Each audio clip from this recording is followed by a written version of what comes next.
না হযরত মুফতি মুহাম্মদ শফি রহমাতুল্লাহি আলাইহি বলেন, কোন গোলাম যখন বলে আল্লাহু আকবার, আল্লাহ তুমি সবার বড়, সাথে সাথে আল্লাহ বলে বান্দা তুমিও বড়। আর আসছে কোন সুবহানাল্লাহ, বান্দা তুমিও বড়। বান্দা যখন দ্বিতীয়বার কয় আল্লাহু আকবার, আল্লাহ কয় তোর বাপ মাও বড়। বান্দা যখন তৃতীয়বার কয় আল্লাহু আকবার, আল্লাহ কয় তোর বংশের মুরব্বীরাও বড়। বান্দা যখন চতুর্থবার কয় আল্লাহু আকবার, আল্লাহ কয় তুই যে মিল্লাতের সন্তান, তোর ওই মিল্লাতের অভিভাবক হযরত ইব্রাহিম আলাইহিস সালাম বড়।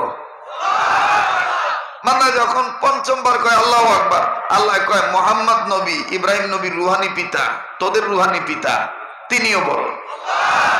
বান্দা যখন ষষ্ঠবার মাইরা দেয় আল্লাহু আকবার, আল্লাহ কয় চুপ থাক, তুইও বড়, তোর বাপ মাও বড়, তোর বংশ